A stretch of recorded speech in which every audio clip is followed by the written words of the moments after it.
कोल्हापूर जिल्हा काँग्रेस कमिटीच्या वतीने पत्रकार परिषदेचं आयोजन करण्यात आलं होतं। यावेळी खासदार विशाल पाटील यांनी निवडणूक आयोगाच्या कार्यपद्धतीवर प्रश्न उपस्थित करत भाजपवर सत्तेत राहण्यासाठी डावपेच रचल्याचा आरोप केलाय। 50 लाख नव्या मतदारांची नोंदणी, व्हीव्हीपॅट तपासणीस नकार आणि गुजरातमधील मशीनचा वापर यासंदर्भात त्यांनी संशय व्यक्त केला। ते म्हणाले, निवडणूक आयोगाची पारदर्शकता टिकली नाही तर लोकशाही धोक्यात येईल। त्यांनी लाडकी बहीण योजनेचा प्रभाव मान्य केला, मात्र एका योजनेवर निवडणूक जिंकणे शक्य नसल्याचं मत देखील व्यक्त केलं। तसेच आगामी स्थानिक निवडणुकांसाठी काँग्रेस स्थानिक मुद्द्यावर निर्णय घेईल असंही त्यांनी यावेळी स्पष्ट केलं।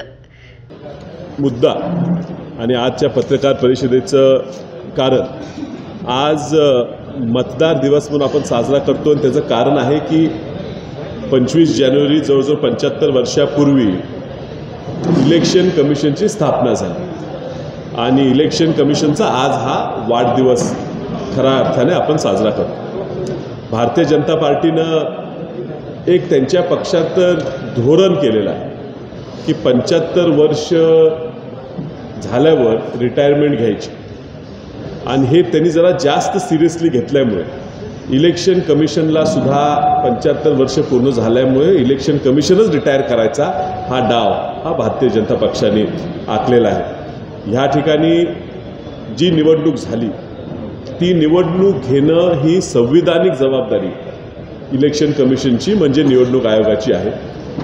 त्याच्यापासून ते दूर पळताना दिसतात आणि खास करून जे आत्ताचे निवडणूक निर्णय अधिकारी जे प्रमुख निवडणुकीचे आयुक्त आहेत त्यांचं नाव राजीव कुमारजी, हे राजीव कुमारजी इलेक्शन कमिशनर कमी आणि भारतीय जनता पक्षाचे कट्टर पदाधिकारी स्वयंसेवक ह्या पद्धतीने कामकाज करतात। खूप मोठे प्रश्नचिन्ह हे पहा, लोकसभेला महाराष्ट्रातून महाविकास आघाडीला चांगलं भरभरून यश मिळालं, पण यश मिळाल्यानंतरही आम्ही तेव्हाही सांगत होतो की इलेक्शनच्या प्रक्रियेत जी पारदर्शकपणा दाखवली पाहिजे ती दाखवता आलेली नाही। विधानसभेच्या निवडणुकीत पराभव झालेला आहे आणि पराभवाची सवय आम्हाला सगळ्यांना आहे, त्यामुळे पराभव झाला म्हणून आम्ही अशा कुठल्या गोष्टी बोलतो असं नाही।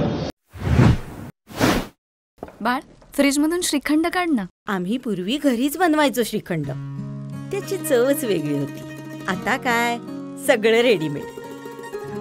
आजी, हे श्रीखंड खाऊन बघ। आज तुझ्या आईनं घरीच बनवलं की काय? हे आहे गोकुळचं श्रीखंड, अगदी जिभेवर रेंगाळणार। जिभेवरच नाही तर मनावरही रेंगाळणार। गोकुळ श्रीखंड, मनावर रेंगाळणार।